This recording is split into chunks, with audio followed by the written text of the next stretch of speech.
Bueno, muy bien. Estamos en la parte número 10 de esta serie de predicaciones que se llama ¿Cómo salir de la tibieza? Y verdaderamente espero que estemos saliendo de la tibieza y no solo incorporando conocimiento para saber cómo salir.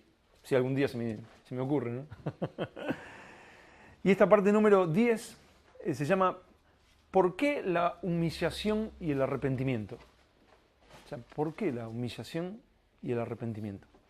Y para esto vamos a comenzar leyendo Primera de Samuel, el primer capítulo. Primera de Samuel, capítulo 1, en adelante. ¿Sí? Primera de Samuel, capítulo 1, en adelante. Vamos a ver el ejemplo de una mujer que genuinamente se humilló.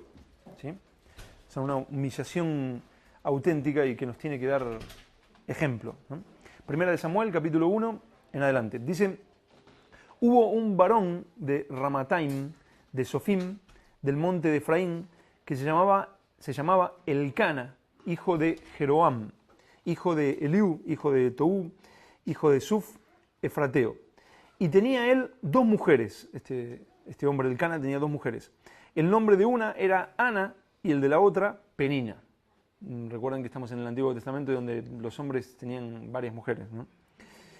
Y tenía él dos mujeres, el nombre de una era Ana y el de la otra Penina. Y Penina tenía hijos, mas Ana no los tenía. Aquí algo importante en la historia, ¿no? O sea, Ana no tenía hijos, pero Penina sí tenía hijos. Y todos los años aquel varón subía de su ciudad para adorar y para ofrecer sacrificios a Jehová de los ejércitos en Silo, donde estaban dos hijos de Elí, Ofni y Finés, sacerdotes de Jehová. O sea, este hombre, Elcana, subía con sus esposas y sus hijos a adorar al Señor.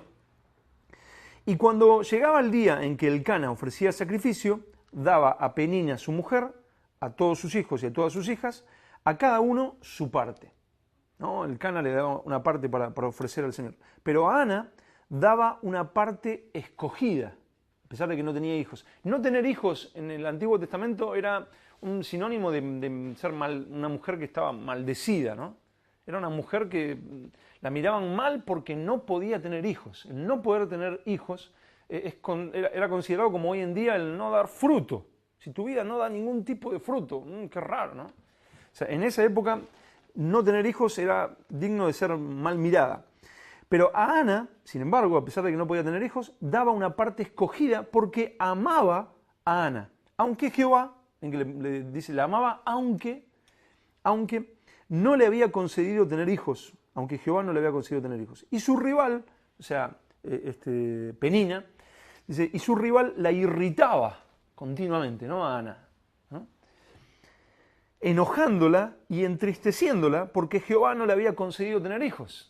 Ah, tú, la que no puede tener hijos, la infructuosa, la maldita de Dios. Tú no puedes tener hijos. Mira todos los hijos y las hijas que yo tengo.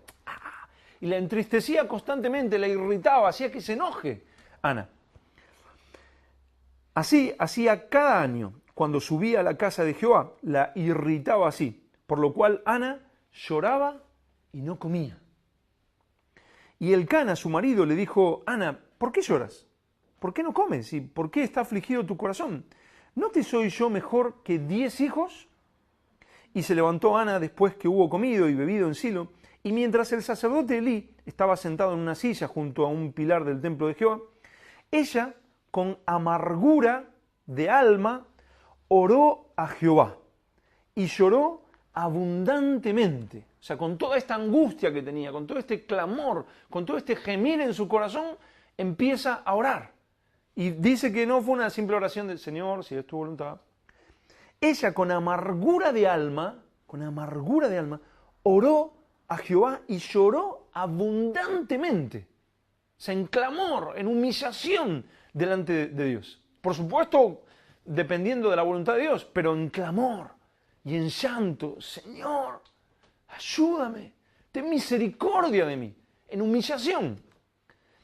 E hizo voto diciendo, Jehová de los ejércitos, si te dignares mirar a la aflicción de tu sierva, esta es la oración de Ana, si te dignares, ¿no? mirar a la aflicción de tu sierva y te acordares de mí y no te olvidares de tu sierva, sino que dieres a tu sierva un hijo varón, yo lo dedicaré a Jehová todos los días de su vida y no pasará navaja sobre su cabeza. Eso significa, no sé si recuerdan que lo hablamos, el voto nazareo, ¿no? Dedicado al Señor completamente. Eso era lo que tenía Sansón y por eso tenía esa fuerza, porque estaba consagrado en un voto nazareo. Mientras ella oraba, ¿cuánto? Largamente delante de Jehová, Elí estaba observando la boca de ella. O sea, imagínense a este sacerdote Elí mirando a esta mujer, ¿no? Así, ¿no? Sin decir nada, o sea, sin que salga ningún sonido, pero, ¿no? Entonces Elí la miraba y decía, ¿esta mujer qué le pasa, no? Dice, Elí estaba observando la boca de ella, pero Ana hablaba en su corazón y solamente se movían sus labios y su voz no se oía. Y Elí la tuvo por ebria.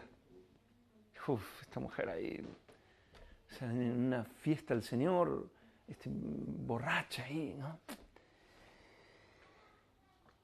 Pero Ana hablaba en su corazón y solamente se movían sus labios y su voz no se oía y Elí la tuvo por ebria. Entonces le dijo Elí, ¿hasta cuándo estarás ebria? Digiere tu vino. O sea, es menospreciada, ¿no? Menospreciada por su enemiga, digamos así, por Penina. Menospreciada por el sacerdote, ¿no? Y Ana le respondió diciendo, no, Señor mío, yo soy una mujer atribulada de espíritu. No he bebido vino ni sidra, sino que he derramado mi alma. Lloraba amargamente, en aflicción. Oraba largamente y dice, he derramado mi alma. O sea, yo soy una mujer atribulada de espíritu, no he bebido vino ni sidra, sino que he derramado mi alma delante de Jehová. No tengas a tu sierva por una mujer impía, porque por la magnitud de mis congojas y de mi aflicción, he hablado hasta ahora. He estado orando por la magnitud de mis congojas, de mi aflicción, y he derramado mi alma delante del Señor, clamando a Él por su misericordia, ¿no? Elí respondió y dijo, ve en paz, y el Dios de Israel te otorgue la petición que le has hecho. Y ella dijo, halle tu sierva gracia delante de tus ojos. Y se fue la mujer por su camino, total humillación, ¿no? Se fue la mujer por su camino y comió y no estuvo más triste. Derramó en humillación su alma delante del Señor, clamó largamente, pero luego se levantó y no estuvo más triste. Lo que hablamos el viernes pasado, ¿no? O sea, derramó su corazón, puso toda su carga delante del Señor y no se levantó y dijo, me olvidaba algo y me lo vuelvo a llevar. Sino, echa sobre el Señor tu carga y Él te sustentará, echando toda vuestra ansiedad sobre Él, porque Él tiene cuidado de vosotros. O sea, todo ese clamor, toda esa humillación delante del Señor. No empezó a buscar algún camino paralelo, no se enojó y empezó a pelear contra Penina o contra su esposo, diciendo, serás tú el que no puede. O sea, se postró delante del Señor, se humilló en clamor, Señor, tú eres mi fuerza, yo no doy fruto, no tengo fruto, Señor, pero tú eres mi fuerza, Señor, en humillación. Y luego se levanta confiada en el Señor. Y no solo eso, sino que dice, si tú haces el milagro de que yo dé fruto, esta humilde sierva que no soy nada, ese fruto yo lo consagro a ti, Señor. Lo pongo en tus manos para que te sirva a ti. No encuentro ejemplos paralelos, pero no mejores que este, para mostrar lo que es cuando una persona empieza a reconocer, Señor, no estoy dando verdadero fruto. Soy un tibio, Señor. O sea, verdaderamente no tengo fruto de tu espíritu. No tengo fruto de tu obra en mí y a través de mí. Y la persona empieza en humillación a clamar y decir, Señor, te necesito. Señor, dame fruto. Haz que este humilde siervo que no tiene nada para darte, hace el milagro de que dé fruto. Si tú lo haces, yo no usaré ese fruto para mí. Simplemente que te glorifique a ti, Señor. Que eso que tú haces en mí sea para tu gloria. Que mi vida, Señor, que no sirve para nada, haz un milagro, Señor, y que te sirva a ti y te glorifique a ti. Si me das un hijo, yo lo consagro para ti, Señor. En clamor, en humillación. Y de ahí te levantas y dices, bueno, he clamado al Señor. Vengo clamando a Él lo hará. Él es mi fuerza. Y por supuesto, ¿qué sucede después de esto? En el versículo 19, y levantándose de mañana, adoraron delante de Jehová y volvieron y fueron a su casa en Ramá. Y Elcana se llegó a Ana, su mujer, y Jehová se acordó de ella. Aconteció que al cumplirse el tiempo, después de haber concebido a Ana, Dios hace el milagro de que dé fruto. Después de haber concebido a Ana, dio a luz un hijo y le puso por nombre Samuel, que fue ese juez del pueblo de Israel, ese profeta, diciendo, por cuanto lo pedía Jehová. Después subió el varón Elcana con toda su familia para ofrecer a Jehová el sacrificio acostumbrado y su voto. Pero Ana no subió, sino dijo a su marido, yo no subiré hasta que el niño sea destetado, para que lo lleve y sea presentado delante de Jehová y se quede allá para siempre. Y Elcana, su marido, le respondió, haz lo que bien te parezca, quédate hasta que lo destetes, solamente que cumpla Jehová su palabra. Y se quedó la mujer y crió a su hijo hasta que lo destetó. Después que lo hubo destetado, lo llevó consigo con 3 becerros, un efa de harina y una vasija de vino, para ofrecer un sacrificio al Señor, una ofrenda, y lo trajo a la casa de Jehová en Silo, y el niño era pequeño. Y matando el becerro, trajeron el niño a Elí, y ella dijo, oh Señor mío, vive tu alma, Señor mío, yo soy aquella mujer que estuvo aquí junto a ti orando a Jehová. Por este niño oraba, y Jehová me dio lo que le pedí. Yo pues, como él me lo dio, yo pues lo dedico también a Jehová. Todos los días que viva será de Jehová. Y adoró así a Jehová. O sea, Dios se lo dio, Dios empieza, por tu clamor, por tu humillación, Dios empieza a hacer su obra en ti, empieza a dar fruto, un carácter cristiano, una vida cambiada. Dios empieza a utilizar eso y tú dices, esto es para el Señor. Esta es obra de Dios. ¿Quién le dio ese hijo? Dios. Pero Penina también tenía hijos. Y eso me hace acordar a esa diferencia entre aquellos que dan abundante fruto, esas viñas, recuerdan que vimos en Oseas 10, que dan abundante fruto, pero para sí mismos. Fruto carnal, ¿no? Una iglesia, una persona que puede estar inventando fruto, parece que está dando mucho fruto. Y se ríen y dicen, estos que hablan de humillación y que hablan de arrepentimiento y que hablan de santidad. Pero que el Señor nos encuentre como Ana, clamando, humillados delante del Señor, y que sea Dios el que dé el fruto a través nuestro. Y nosotros diciendo, sí, es verdad, no somos nada. Es verdad, somos simples pecadores arrepentidos. Yo no podía.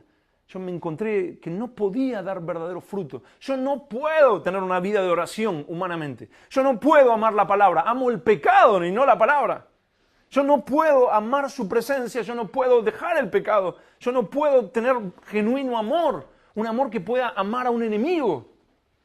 Yo no puedo tener esa paciencia, esa misericordia, esa mansedumbre, esa templanza que solo Dios puede hacer a través mío. No puedo. Pero Él sí.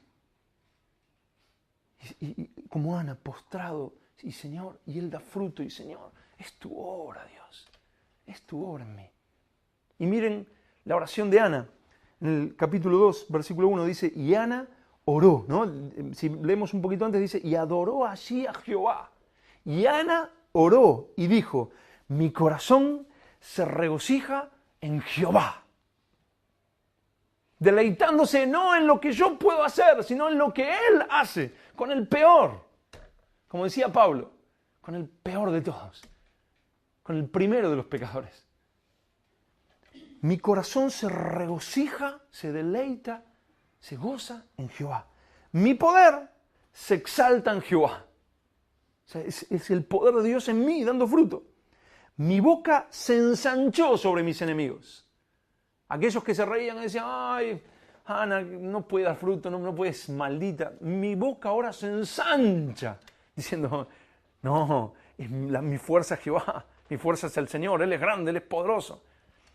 Mi boca se ensanchó sobre mis enemigos por cuanto me alegré en tu salvación. no hay santo como Jehová, porque no hay ninguno fuera de ti, y no hay refugio como el Dios nuestro.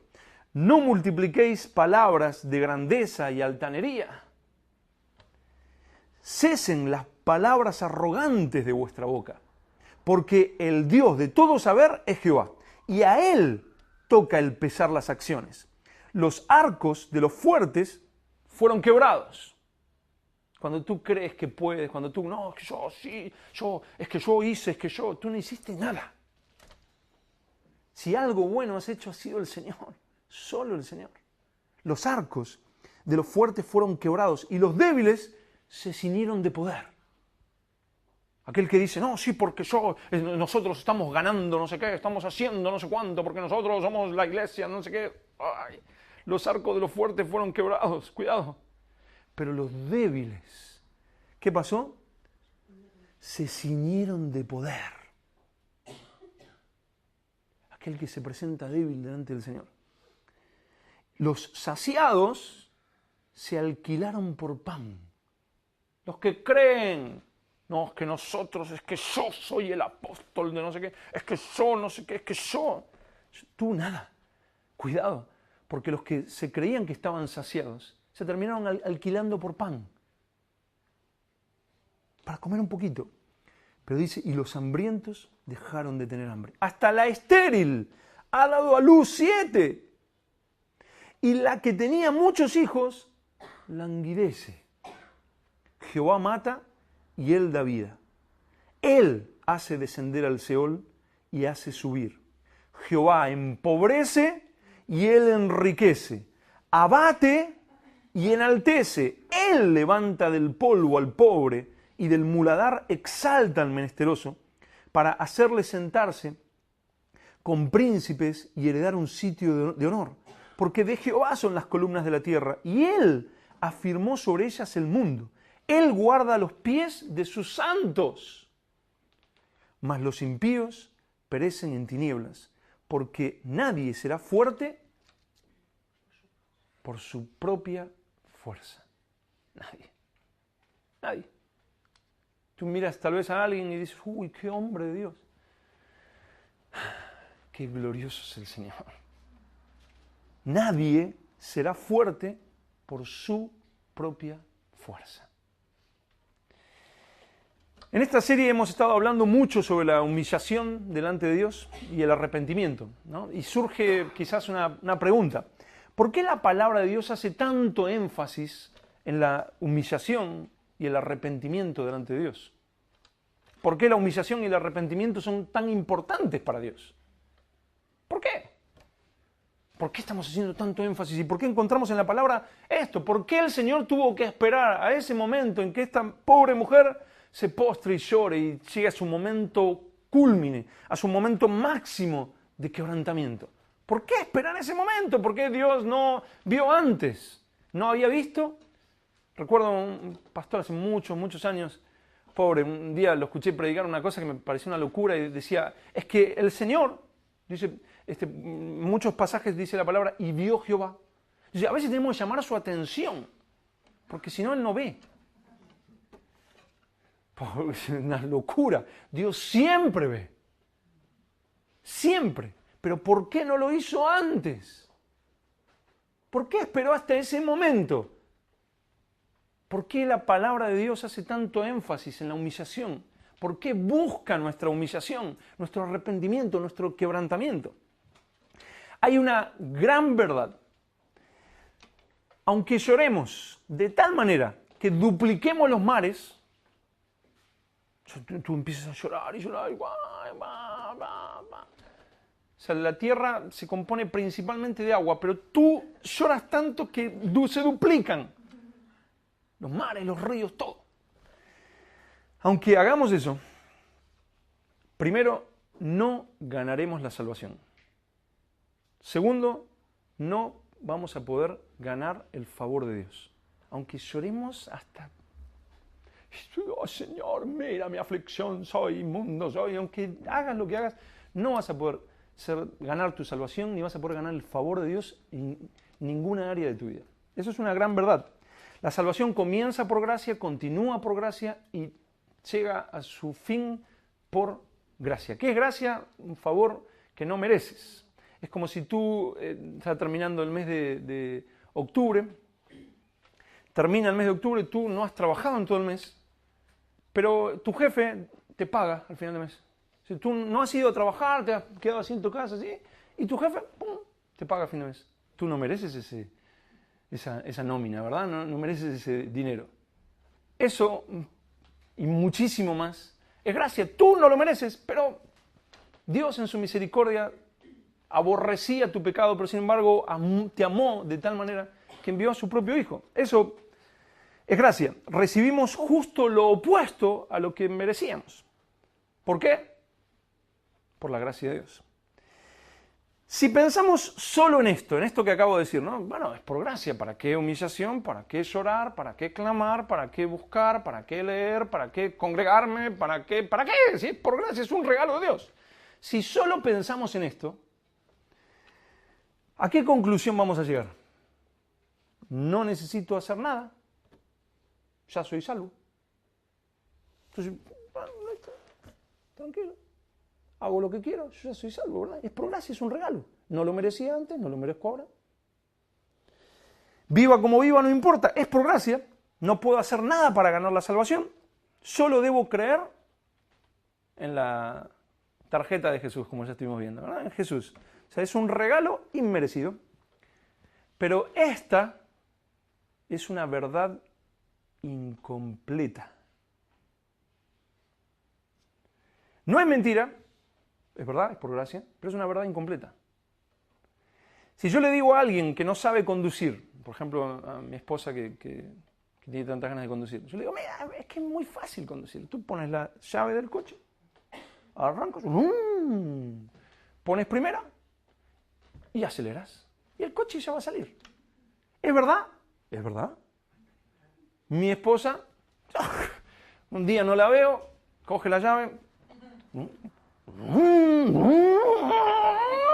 sale así y se estrella en la esquina. Destroza el coche, no sé qué le pasa a ella. ¿Qué pasó? Si lo que le dije era verdad o no es verdad. Pero todos los que conducimos sabemos que es eso, así sale el coche. Pero es una media verdad. O sea, es una verdad incompleta. No es mentira, el coche sale, pero es una verdad incompleta. Y esta verdad sobre la gracia, de que, bueno, sí, es verdad, todo por gracia, ya está, tranquilo, o sea, Dios ya lo hizo, Dios ya me salvó, es una verdad incompleta. Y por estar incompleta es muy peligrosa y se llama libertinaje. Y ya en el primer siglo usaban esta verdad incompleta muy peligrosa. Vamos a verlo en Judas 4, el libro de Judas, vamos a la otra punta casi. Judas 4 antes de Apocalipsis, el anteúltimo libro. Judas 4. Ya en el primer siglo usaban esta verdad incompleta y era muy peligrosa. Y el escritor de esta carta, Judas, estaba muy preocupado por esta verdad incompleta que se predicaba de libertinaje. Judas 4 dice, porque algunos hombres han entrado encubiertamente, los que desde antes habían sido destinados para esta condenación. ¿Hombres qué? Hombres impíos, que convierten, hacen una conversión, ¿verdad? Como cuando tú, no sé, viajas a, no sé, a un país donde usan el dólar y tú conviertes el euro en dólar. Ellos hacían una conversión, convertían la gracia de Dios en libertinaje. Dice, hombres impíos que convierten en libertinaje la gracia de nuestro Dios. O sea, la gracia de Dios, hacían la conversión, tome un poquito de gracia, pásemelo a libertinaje. La salvación es por gracia. Es un regalo inmerecido. Nunca podrás hacer nada humanamente para merecerla. Es algo que no mereces, es gracia de Dios. Dios no te amó por lo bueno que vio en ti. Es una gran verdad. A veces escucho canciones que dicen, oh Señor, ¿qué has visto en mí para salvarme? Señor, ¿qué has visto en mí? Bueno, yo tengo la respuesta, ha visto pecado. Vio pecado y dijo, bueno, este si no lo salvo yo, se va al infierno seguro, sea, porque es un pecador y yo debo juzgar eso y debo condenarlo y debo mandarlo al infierno. Eso es lo que vio en ti y en mí. Pero te voy a decir algo muy importante. Todos abran los oídos así. Esta es una parte de la verdad. No es la verdad completa. Si tú conoces solo esto, estás en serio problema. En un serio peligro. Tu fe está, si tú solamente conoces eso, tu fe está desequilibrada, está incompleta y tu vida está en serio peligro. Vamos a leer Juan 1.17, el Evangelio de Juan 1.17. El cuarto Evangelio, el cuarto libro del Nuevo Testamento. Juan, capítulo 1, versículo 17. Dicen, pues la ley, recuerdan a Moisés en el monte Sinaí, Dios le habla, está 40 días en el monte y Dios le da la ley de Dios, se la da a Moisés. Pues la ley, por medio de Moisés, fue dada. Así que con Moisés teníamos la ley. Pero la gracia y verdad vinieron por medio de Jesucristo. ¿Verdad que no dice solo gracia?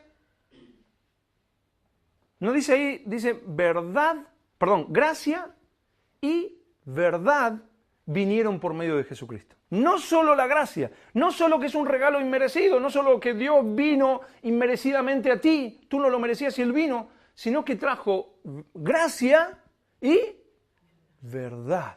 Dos cosas. ¿Qué significa esto? Que la gracia sí o sí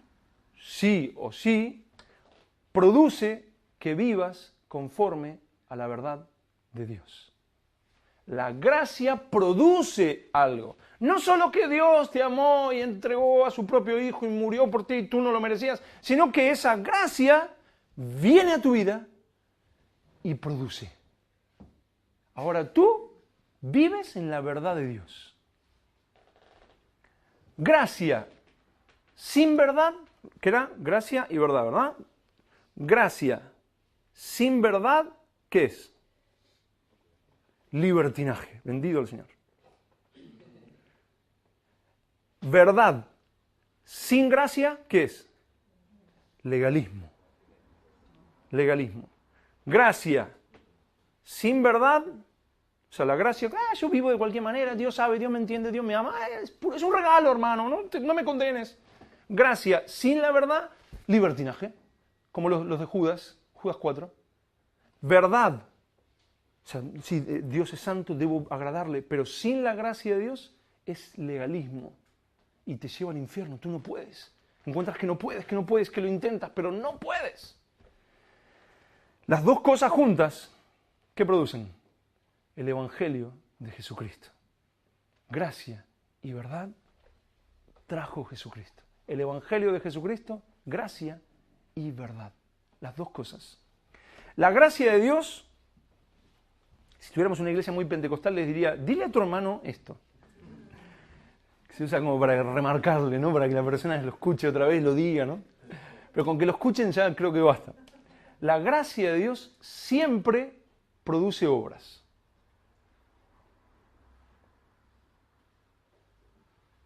Siempre. La gracia de Dios, ¿qué produce siempre? Obras. ¿Les parece o nos estamos volviendo... Mañana, el domingo que viene, tengo una túnica así, muy legalistas o qué? La gracia de Dios siempre produce obras. ¿Lo dirá la palabra? Vamos a ver en Santiago 2, versículos del 14 al 19.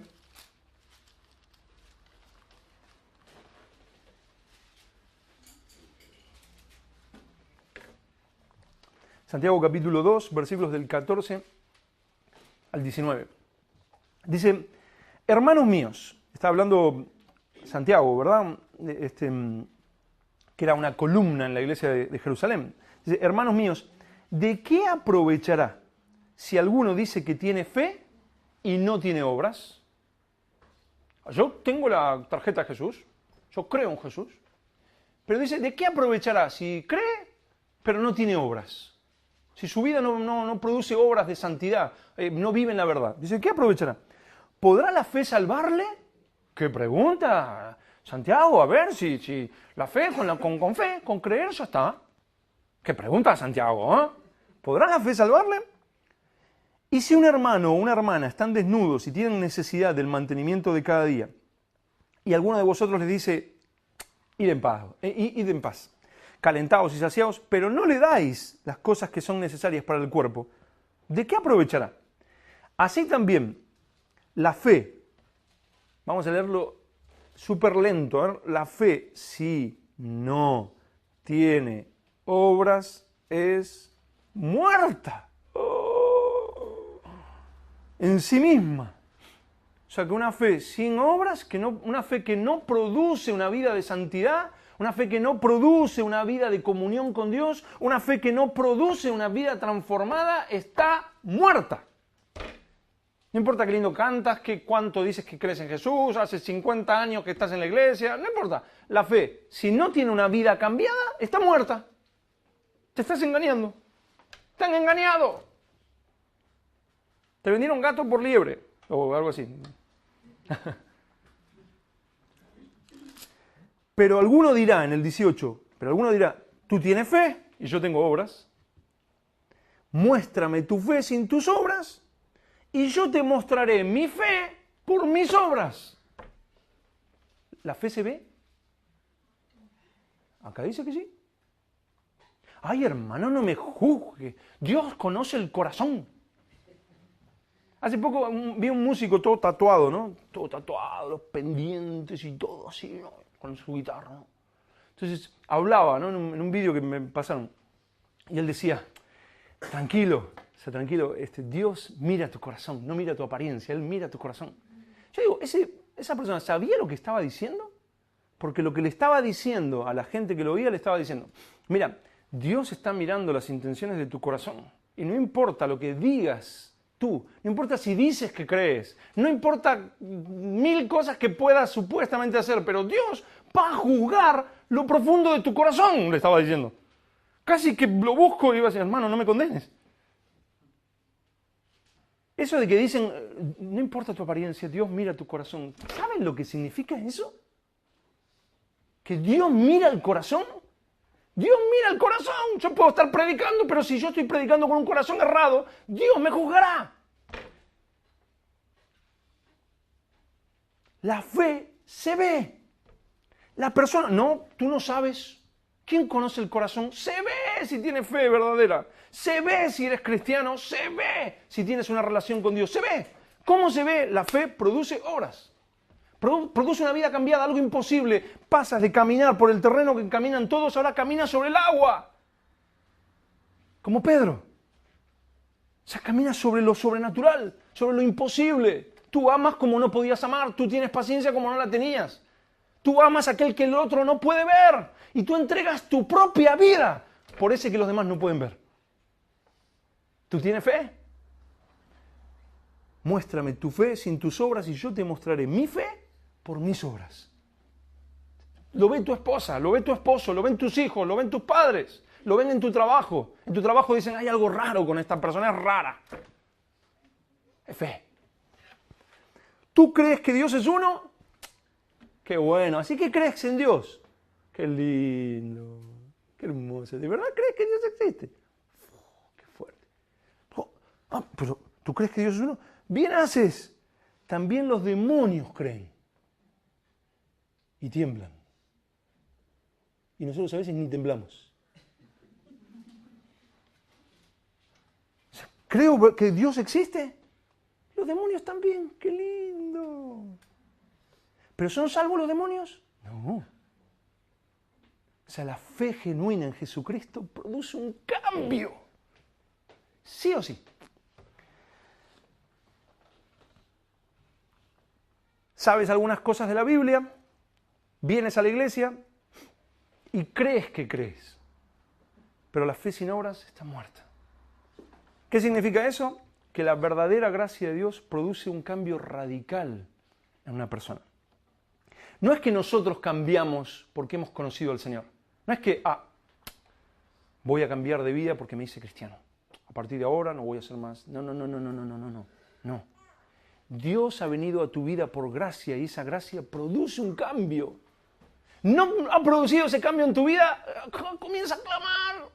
Acércate como Ana. Señor, ¿qué pasa con mi vida? Señor, perdón, ayúdame, Señor. Necesito dar fruto y no lo estoy dando. En Efesios, no lo lean, pero si quieren anotarlo, en Efesios 2, capítulo 2, versículos del 8 al 10, habla de que es por gracia. Por gracia sois salvos. Y esto no de vosotros, pues es un regalo de Dios, es un don de Dios. Pero luego sigues leyendo y dice que somos hechura suya, creados en Cristo Jesús, para buenas obras. Gracia, obras. Gracia, obras. Gracia y verdad. Fe, obras. Siempre. Cuidado con las verdades incompletas. Dios te ha dado su gracia. Antes éramos ciegos, sordos ante Dios. Muertos en delitos y pecados, como dice Efesios 2.1. No podíamos acercarnos a Dios, no podíamos amar genuinamente a Dios. Ahora su gracia en ti te ha dado todo lo necesario para vivir como un hijo de Dios. Todo lo necesario. Tenemos todas las cosas necesarias para agradar a Dios. El mandato es todo eso que Dios te ha dado. Si verdaderamente has nacido nuevo, debes usarlo. Por ejemplo, 2 de Pedro 3:18 nos manda, dice, creced en la gracia. 2 de Timoteo 2:1 nos ordena, esfuérzate en la gracia que es en Cristo Jesús. Creced en la gracia, esfuérzate en la gracia. Dios te lo ha dado, ahora úsalo. ¿Se entiende? ¿Sí? ¿Se entiende? Ahora que hemos dejado claro todo esto, ¿por qué la palabra de Dios insiste tanto en nuestra humillación y arrepentimiento? ¿Por qué? ¿Por qué insiste tanto en esto, de humillarnos ante Dios? ¿Será Luis que no sé, que le ha agarrado un espíritu de humillación? ¿Será que me quiere ver ahí tirado, llorando? No me quiere ver feliz. ¿O será el Señor? Hay un versículo, vamos a buscarlo en Juan 1.5, que para mí tiene mucho que ver, Juan 1.5. Juan 1.5.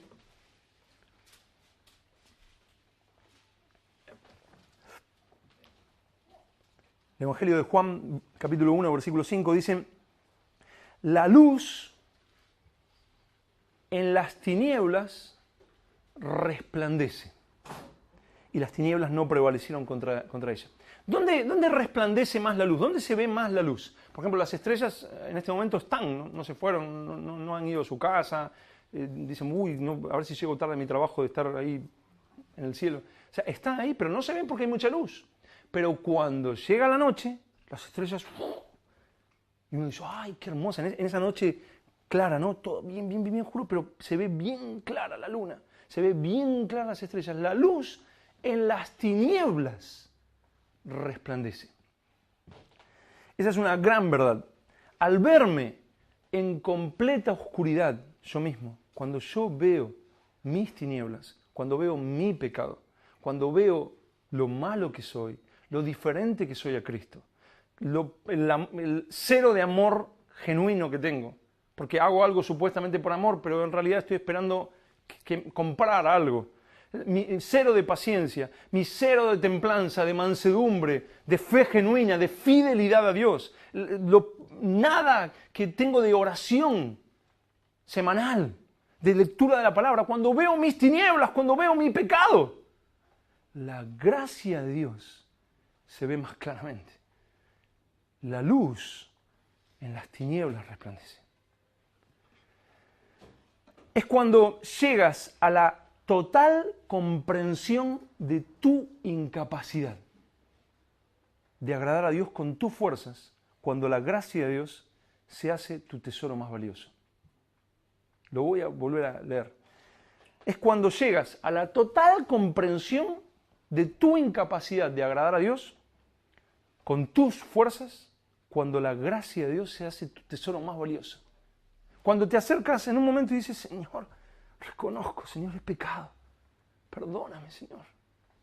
Perdón, Señor, lo reconozco y, Señor, yo creo en ti, gracias por perdonarme, Señor, gracias por limpiarme, gracias por lo que tu Hijo hizo por mí. Eso se llama gracia y verdad. Tú te levantas de ahí y dices, qué hermoso es el Señor. Al rato sales y lo vuelves a hacer. Señor, ya no sé cómo decírtelo, perdón, Señor, he pecado, Señor, pero yo creo en ti, Señor, gracias. Tú dices, ¿cómo puede ser tan paciente el Señor, tan misericordioso? Al rato sales y lo vuelves a hacer. Y dices, ya no me da la cara para acercarme al Señor, ¿qué le voy a decir? Eso es porque todavía crees que tú puedes agradar a Dios. Entonces te acercas de vuelta y dices, Señor, perdón. Tantas veces, Señor, perdón. ¿Cómo puedes ser tan paciente? Es que yo soy paciente. Pero ¿cómo puedes ser tan misericordioso? Es que yo soy misericordioso. Señor, tu gracia es sublime. Mi gracia es sublime. Señor, pero ¿qué has visto en mí? Pecado. Pero la virtud está en mí. Yo amé al que no merecía ser amado. Te amé a ti. Señor, tu gracia es el tesoro más valioso de mi vida. Ya lo sé. Pero tú necesitas verlo. Cada día te postras ante Él y la luz en las tinieblas resplandece. Solo así. En una época de mi vida, hace muchos años, predicaba mucho sobre la gracia. La gracia me había deslumbrado a mí. Y yo estaba enloquecido con la gracia y predicaba gracia, gracia, gracia. Pero yo al predicarlo me daba cuenta que la gente... Otra vez con la gracia, ¿vale? Sí. Sí, Dios me amó. Sí, es cierto, y soy normal. Claro, qué bueno. Muy bien, la gracia, otra predicación sobre la gracia. Yo decía, algo falla, ¿cómo puede ser que la gracia produzca esto en mí? Pero en ellos, como así, como... Hasta que me di cuenta, como bien el Señor en su misericordia me habló, dijo, a ver si te das cuenta de una vez, que gracia y verdad juntas. La verdad te parte al medio y te hace ver tu pecado, tu incapacidad. Y cuando quieres salir corriendo de la presencia de Dios porque dice, me va a fulminar, un ángel dice, vuelve que hay un mensaje para ti. Y tú te acercas al Señor y el Señor te dice, yo te amo. Y he pagado por eso. Sí, Señor, yo creo en tu obra. Es que, ¿tienes otra manera de acercarte a mí? Pues no. Y te postras ahí. Y la gracia y verdad trabajan en conjunto. La verdad sin gracia es un legalismo que sale de aquí así sin solución. La gracia sola es un libertinaje tranquilo, Dios me ama, sí, no pasa nada. Que tú no valoras en absoluto. Pero cuando la verdad te postra y te hace ver tu pecado y tú dices, ¿y ahora qué hago? En cualquier momento, como decía Jonathan Edwards, se me abre el suelo y me voy al infierno de cabeza, soy basura. ¿Por qué Dios te tiene que amar? Pero tú dices, no, pero Él me amó. Su gracia es sublime. Ahí la gracia enciende en las tinieblas. Y tú no tienes otra cosa de qué hablar. De que Él te amó. De que Él es misericordioso, que Él es bueno, que Él es paciente. Y que Él es justo aún en tu condenación. Pero envió a su Hijo por tu condenación. Ese es el mensaje completo. Ni más ni menos que el Evangelio de Jesucristo. Gracia y verdad producen, primero, amor y plena gratitud en el cristiano. O sea, el cristiano con gracia y verdad, eso le produce amor. O sea, tú piensas en Él y se te caen las lágrimas simplemente por pensar en Él. Pero dices, es que me ama, es que tú no tienes ni idea de la paciencia que Él me tiene. La misericordia que Él me tiene. Pero yo lo veo, yo me postro, no es que digo, bueno, Él ya es paciente y Él sabe. No. Yo me acerco a Él. Todo pecado. Si quieres tatuártelo en la frente, el único tatuaje que te está permitido es este. Todo pecado que tú no confieses delante del Señor, ese pecado está contigo. Te lo muestro. 1 Juan 1:9 dice, si confesáremos nuestros pecados, Él es fiel y justo para perdonar nuestros pecados. Debes confesarlo delante de Él. O sea que llevamos años, como yo les conté, de cosas que dijimos, bueno, Dios sabe, Dios entiende, Dios esto, y todo eso está ahí. ¿Por qué no tengo comunión con Dios? ¿Por qué cada vez que voy a orar me parece como que Él está a 500 millones de kilómetros, justo en el final del universo? Yo estoy de este lado y Él justo está del otro, justo, qué casualidad. es que estoy con todo eso ahí y todo eso me va ahogando. Pero cuando confieso y me postro y me humillo, veo su gracia. Y lo que dividía, ahora ya no lo divide. Y ahora estoy en comunión con Él. No por mi virtud, es por su gracia. Porque la verdad me ha quebrantado y la gracia me ha sanado. Primero, amor y plena gratitud. Eso produce la gracia y verdad. Y segundo, nos despierta a la gran necesidad de que debemos morir cada día y seguir a Cristo, cueste lo que cueste, porque ahora la gracia de Dios está en nosotros y ahora podemos.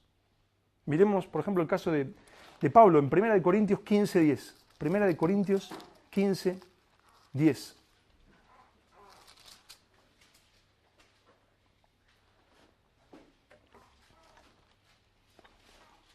Sí o sí produce gratitud, quebrantamiento, amor, pasión por Cristo, amor por Él, y sí o sí produce lo otro. Uy, debo morir, debo agradarle, debo predicar el Evangelio.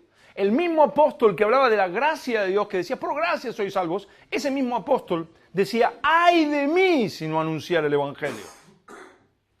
No, Pablo, es por gracia, gracia y verdad. Él me ha salvado, Él ha hecho su obra en mí, Él me ha amado. Ahora, Él ha puesto su espíritu en mí. Ayer con Marcos nos dimos una panzada ahí de Romanos, estuvimos leyendo los dos y disfrutábamos que decía en Romanos 8, decía que el Espíritu Santo nos ayuda en nuestra debilidad. ¿En qué debilidad? En tu debilidad. Tú vives en debilidad, yo vivo en debilidad. Y Él nos ayuda en nuestra debilidad. Y Él intercede por nosotros delante del Padre. Y luego decía, y Cristo intercede también por nosotros. Él nos ha dado todo lo necesario para vivir piadosamente. Todo lo necesario. Por supuesto, la carne lucha constantemente. Y gemimos, la creación gime para que venga la redención. Nuestra vida gime, el Espíritu Santo gime con gemidos indecibles. No son gemidos que yo pueda repetir, entre paréntesis. Pero gemimos por Señor, la redención de nuestro cuerpo. Cuando ya pasemos de corruptibles a incorruptibles. Pero tenemos todo lo necesario. El Espíritu Santo está en nosotros, dándonos fuerza, dándote convicción de pecado, llevándote a la santidad, dándote conciencia de Dios, dándote vida, la vida de Dios. Y tú alabas a Dios, lo quieres servir. Y Cristo es el sumo sacerdote, intercediendo siempre por nosotros. Tenemos todo lo necesario. Pablo lo entiende y dice, debo entregar mi vida en sacrificio por mi Señor. Y miren lo que dice en 1 Corintios 15:10. Pero por la gracia de Dios soy lo que soy. ¿Y qué es lo que eres, Pablo? Pero por la gracia de Dios soy lo que soy. Y su gracia no ha sido en vano para conmigo. Antes he trabajado más que todos ellos, los que venía hablando, los apóstoles supuestos que venía hablando. Pero no yo, sino ¿quién? La gracia de Dios conmigo. He trabajado más que todos ellos, pero no yo, sino la gracia de Dios conmigo. Es la predicación de la verdad, o sea, todo lo que venimos haciendo, en estas 9 predicaciones de cómo salir de la tibieza. Por momentos, algunos me miraban así como, ¿no? O así como, desánimo, ¿no? Esa predicación de la verdad, hermanos, Dios es santo. Y en la siguiente serie, cuando terminemos, nos quedan 3 de cómo salir de la tibieza y luego hablaremos de la santidad de Dios. Cuando veamos la santidad de Dios, es la verdad. Es la verdad, hermanos. Dios es santo. Dios es puro y aborrece el pecado. Esa predicación de la verdad, ¿sabes lo que debe hacer en nosotros? Nos debe humillar. La predicación de la verdad humilla al pecador. Y es la predicación de la gracia lo que exalta al Salvador. La predicación de la verdad humilla al pecador, pero la predicación de la gracia exalta al Salvador. La luz en las tinieblas resplandece. Necesitamos tanto una predicación como la otra predicación. El Salmo 119, 71 dice esto: bueno me es haber sido humillado. Bueno me es haber sido humillado, para que aprenda tus estatutos. Por ahí en el trabajo, o no sé, en tu casa, o un vecino, un familiar, lo que sea, pases una situación de humillación, bueno me es haber sido humillado. ¿Para qué? Para que aprenda tus estatutos.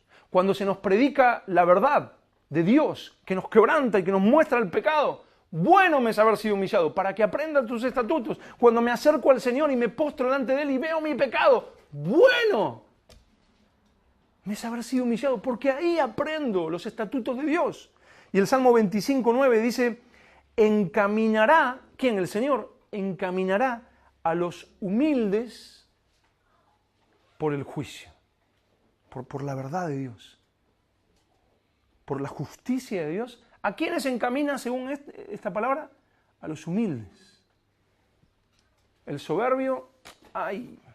Y el Salmo 138:6 dice, porque Jehová es excelso y atiende al humilde.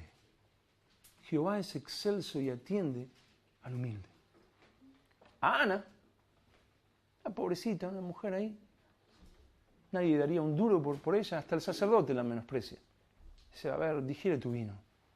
Sin embargo, Jehová atiende al humilde, mas al altivo mira de lejos. Y uno dice, se está refiriendo a un vecino que yo tengo que es... No, se está refiriendo a ti y a mí, cuando dice, mas al altivo mira de lejos. ¿Por qué? Porque confiamos en nuestras fuerzas, porque creemos que lo voy a poder hacer, porque no confiamos en Él, porque no nos humillamos delante de Él, porque Jehová es excelso y atiende al humilde, mas al altivo lo mira de lejos. No hay, yo quiero dejarlo bien claro, no hay otro camino que te lleve al Señor. No hay otro camino que te lleve al Señor. Reconocimiento de tus pecados, humillación, pedirle al Señor que te dé convicción de la gravedad de tu pecado, dependencia completa en sus fuerzas. No hay otra manera de tener una relación con el Señor. No lo hay. Puedes venir aquí, puedes ir a una iglesia donde te impongan las manos. Yo me acuerdo hace muchos años un hombre muy conocido en Argentina, tal Claudio no sé cuánto, lleno de gente, ¿no? Y la gente poniendo la cabecita para que él le imponga las manos y él haga lo que ellos no hacían en su vida privada. O sea, él me va a pasar la unción de no sé qué, y yo no necesito ni humillación, no necesito ni búsqueda, no necesito ni arrepentimiento, ni confesión de pecado, él me va a traspasar y yo... ¿Qué es eso? Nada que ver a la palabra de Dios. No hay otro camino. El único camino para tener una relación con el Señor genuina es lo de Ana. Y confesión de pecado. Señor, perdóname. Señor, reconozco. Ayúdame a ver la gravedad del pecado. Y tú empiezas a temblar. El viernes, alguien, no digo qué, porque lo están filmando y lo verán en diferentes lugares, pero alguno de nosotros pasó aquí y estuvo confesando. Dijo, he vivido una doble vida. ¿Qué he hecho de mi vida? Y él me contaba, yo le pedí que lo contara a todos, pero él me contaba en casa y me decía, a la noche temblaba. Me di cuenta, ¿qué estoy haciendo de mi vida? Nada que ver, tengo una doble vida, nada que ver, soy falso, soy esto, soy lo otro que he hecho. Ese es el camino. Agustín, y con esto ya casi terminamos, Agustín de fines del IV siglo y principios del V dijo esto. Si me preguntarais cuál de los preceptos de la religión cristiana es el primero, si le preguntamos a Agustín cuál es el primer precepto de la religión cristiana y cuál es el segundo y cuál es el tercero, él respondería, Agustín, respondería, el primero es la humillación, el segundo la humillación y el tercero la humillación. Y Calvino explicó esto diciendo esto en su libro Institución de la Religión Cristiana, dijo, por humildad, la palabra no se refiere a que el hombre, reconociendo en sí alguna virtud, no obstante no se ensoberbece por ello, ¿no? Como si tú tienes muchas virtudes y dices, bueno, esto no lo voy a contar. No se refiere humildad a eso, sino que el hombre de tal manera se conozca que no encuentre más refugio que humillarse ante Dios. No es que tú tienes alguna virtud y no la tienes que contar. Tú tienes, no me acuerdo dónde lo escuché, pero no sé si no fue Chus que me lo contó, no me acuerdo quién me lo contó, pero un hombre después de muchos años de ministerio, muchos años de servir al Señor, un hombre ya maduro, crecido, había estudiado teología, enseñado, y esto y lo otro. Entonces le dicen, lo ponen ahí, le dicen, mire, por favor, ¿no nos diría cuál es la clave del Evangelio? ¿Cuál es lo principal? No sé, nos podría hablar algo en su sabiduría, ¿no? Y tantos años de servir a Dios, algo que nos diga como clave, ¿no? Eso es todo. Y él dijo, bueno, en todos estos años de haber servido tanto al Señor y haber estudiado teología por muchos años, me he preparado muchísimo, he leído muchos libros y lo que he aprendido es esto. Yo soy muy malo y Dios es muy bueno. Se levantó y se fue. ¿Hay algo más profundo que eso? Este camino es un lugar seguro para nuestra alma, como decía Charles Simeon. El camino de la humillación es un camino seguro. Él decía, cuando yo estoy en ese camino, cuando yo estoy en ese suelo, decía él, yo sé que estoy pisando suelo firme, el camino de la humillación. Debemos llegar al punto del quebrantamiento de Ana para ver a Dios obrando como lo vio Ana. Y terminamos con Santiago 4:6, simplemente lo leemos. Santiago 4:6.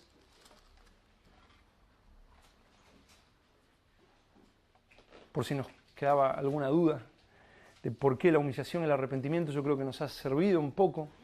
Y si nos queda alguna duda sobre si es necesaria la humillación, Santiago 4:6 dice, pero Él da mayor gracia. Por esto dice, Dios resiste a los soberbios y da gracia a los humildes. Vuelvo a decir, no es para el que tienes al lado o para el vecino de enfrente. O sea, soberbio es aquel que no se postra cada día y le pide ayuda al Señor. Señor, ayúdame. Te necesito, muéstrame mi pecado, Señor, porque debo dar fruto. Pero Él, si tú lo haces, cuando tú te encuentras en el fondo y tú te ves ultra pequeñito, ahí es donde Él se ve enorme y sublime, porque Él da gracia al humilde.